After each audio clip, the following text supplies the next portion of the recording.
There are many definitions of content. But in simple words, a content is created when you put together all the information about any topic in the form of a text or in the form of a video or audio file or even as an image. And there are many use cases and benefits of creating content, whether you are a teacher, a project manager, or a small business owner. We are also going to discuss that in this video as well. But most importantly, I am going to show you two free applications that you can use to create visual and audio content with almost zero skills. You don't have to install any software. These are web-based applications. You can record your webcam, you can record your screen, you can take screenshots, change the background, put some annotations, and you have the ability to share with your audience on your social media platforms, or you can create these content as a business. These applications are called Gemoo Recorder and Gemoo Snap. They have some very powerful features, and some other apps are charging $40 to $60 per month for those features. These applications are currently free, may not be free after some time. So you can create an account. So without further ado, let me demonstrate some of the powerful features of Gemoo Recorder and Gemoo Snap after a short break.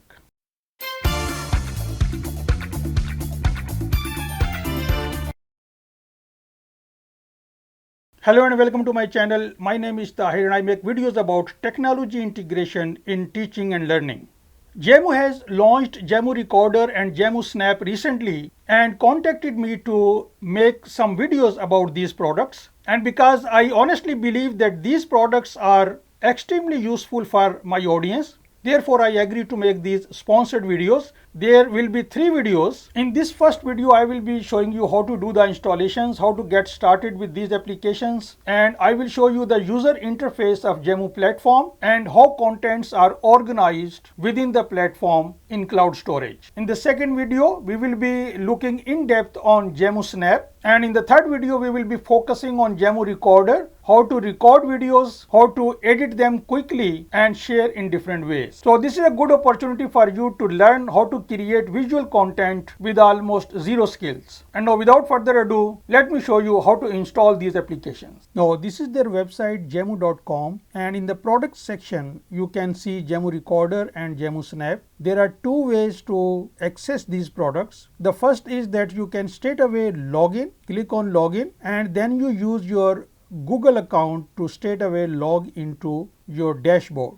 The second and the recommended way is that you create an account. To do that, click on sign up, give your email, and once you have created the account, click on sign in and use your email and password to log into Gemoo platform. So I have created an account, so I am using my email and password and click sign in. And this is Gemoo platform where you can create content and organize them. And now let me show you the second method. So the second method is that you download the software and you install it. They also have desktop applications, and to do that you click on these products, and for Gemoo Recorder, when I click on that, I have this record now button, but actually when I click on that, it will download the setup file. I have already downloaded this, so I cancel this. And similarly for Gemoo Snap, when you click on that, there is a free download button. You click on that and it will download the executable file. On my desktop, I have these 2 files, Gemoo Snap and Gemoo Recorder setup files. So I click on that and then I start the installation process by clicking on install. It will take few seconds and Gemoo Snap will be installed, and you will get these icons to work with, to take the screenshots and put annotations such as arrow, rectangles, changing background, and you can do all this here. For Gemoo Recorder, I click on this setup file and install, and then I will see this window which is Gemoo Recorder console, and now I can record my screen and camera, or I can record my webcam only the screen of my computer, or I can also record an audio file. So this is how you do the installation. But if you log in using their account, so let me close this, then you will see your Gemoo dashboard. But before I explain you all these menu items in Gemoo user interface, it is important for you to understand that there are 3 main features of Gemoo platform. and these features are highlighted on the side of this screen. The first is that you can create videos and audios. The second feature is that you can take screenshots and then you can annotate them, put arrows and shapes and change the background, these types of things. But the third important feature is the organization of the content, and for that you need to understand Gemoo hierarchy. Now this flow chart shows you how content are organized in Gemoo platform. At the top level you have a space. Now this space can be named in many ways depending on your scenario, and I am going to give you two use cases for this in a minute. But under that space then you have topics. So when you open an account you get a default space which is your personal space. Then later on you can create more spaces and you can create topics. Underneath topic you have cards, and all these levels can be named and should be named in the best way for your particular use of the application. Then underneath each card you can store your messages, and there are three main types of messages: a screenshot, a video message, or an audio message. These are basically video and audio files. You can send them, you can store them. And now let us see the first example. This example is if you are in an online teaching space and you are teaching two subjects. So you will name your top level space as teaching space. Then your topics can be named with the subject you are teaching. I have named just subject 1, subject 2, but you will name them as per your own requirement. Then under these subjects, your cards will be named according to your chapters or units of that subject. And then under those units, you can put your content, audio, visual and images as teaching resources for your students. And these resources could be web resources, infographics, images, worksheets, tutorials, and the Q&A which you already have answered to your students. So when someone asks a question, you quickly create a video in Gemoo recorder and you send to that student, and because the video is already stored in cloud, so that will act as a teaching resource for later students. Let me show you another example.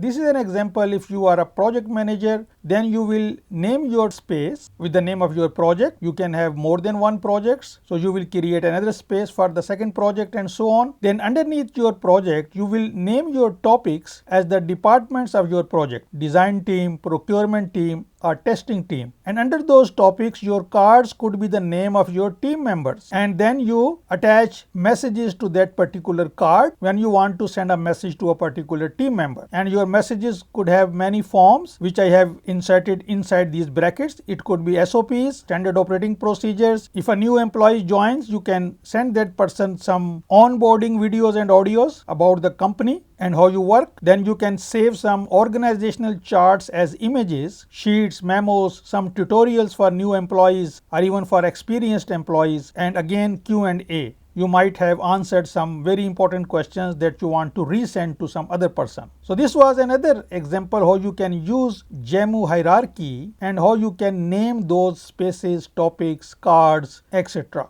And once you understand that a space could be a project or it could be a teaching space, and a topic could be anything, a card could be a team member, now you are ready to use Gemoo. Now let me show you an overview of Gemoo platform. On the left hand side there is this Gemoo icon, and if I click on that, it will show me my default space, which is this personal space. There is a little arrow here. If I click on this arrow, this menu will become hidden just like that, and to bring it back I click on this icon. Then in the recent section, we have two parts. In the first part, at the top, we can create an image by clicking on that. If I click on that, I get few options to create or annotate any image. I can also create a video using this web-based application, and I can also create a new topic in this space. In the second part, we have three tabs. This is the messages tab. In this area, I can see my video messages. There are 3 video messages and there are few image messages, or you can say the videos and images that I have created. In the topic area, there are few topics that I created and there is one default topic already there. Similarly, in space area, there is one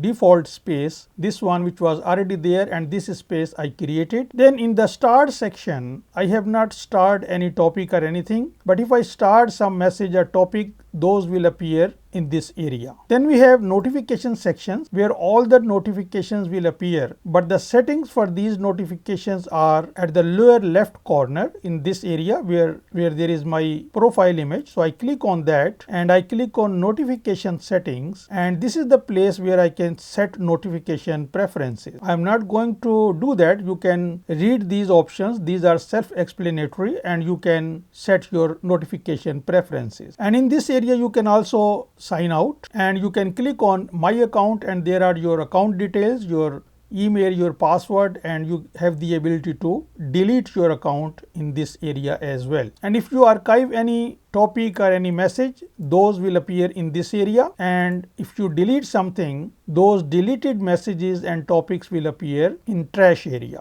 Very simple. Now after this, these are the most important items. In my app area, if I click on video, this is the place where I have my video library, and I can create videos either by using Windows app that I have installed on my operating system or by using the web-based app. I can also upload a video simply clicking on that, and I can upload any of these videos just like that, and the video will be uploaded. I can go back by clicking on this icon that I can share in different ways. I can also paste the URL of any YouTube video or any other Vimeo or any other video, and in this way I can embed my video as well. And in the images section, again I have my images library, and I can do the same actions here. I can take a screenshot, I can upload any image, and then I can put annotations, and I can also put the URL of the image, any URL from the internet. Now this is the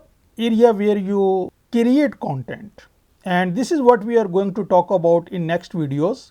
Then this is the area where you organize your content, as I explained earlier. You can create new spaces, you can create topics, you can create cards, and so on. This is the space that you will get when you get the new account. And then if I click on create new, I have two options: create a space or create a topic. So let's say I create a space, I give it a name, my second space, because I have created one before that. I can select any avatar for this space and I click on confirm, and this space will be added here. I have already created one space. So this is how you create spaces, and as you can see that now I am in this space, my second space, and if I create a new topic, let's say I call it my topic A. Now the topic has created and I am in the topic area, and in the topic area I have few tabs: custom, mind map, and calendar. If I click on mind map, I can see that there is this topic, and this topic contains one untitled card. Now if I want to move this topic to my second workspace, what I need to do is I click on this topic, I click on move to, and then I click on my second space. And now if I click on my second space, I can see my topic in this space. If I click on this topic, there is one card created by default. If I want to create more cards, now to create more card, let me move myself in the middle. If I want to create another card, there is a blue button at the lower right corner. I click on that and I can create a new card. For example, I name it as new card. I can assign any color and I click confirm. A new card will be added. The purpose of card is to hold messages. Now I can add a message to this card. I can import from my library, or I can create a new message. So if I click on new message, I will see two options as expected: a video message or an image message. And if I click on video message, I will go back to the same screen where we can create a video, we can upload a video, and so on. Let's go back. If I want to import any message from the library, because when you create a message, it goes to your library. So I click on import from library. I select any message, whether it's video message or image message, and I click confirm, and that message will be added to this card. Now let us click on this topic 1, because I would like to show you that what happens if you add more than one messages to a card. So in this card I have 3 messages, and those appear like this: first video, second video, then an image. So this is how you put messages, or you can say attach messages, two cards. And if I click on the mind map for this topic, I can see that this is my topic. It has two cards, and in this card I have three messages. So this is how Gemoo platform works. You can have a complete control of how you organize your messages, video messages, images, audio messages, and you can very easily see in this mind map where are your messages, and then it's up to your creativity that will guide you how you can use this platform efficiently in your own scenario. All the tools are there for creating visual content and organizing them. So that is it for this video. I hope you like this video. If so, please give it a thumbs up. Thanks for watching and see you next time.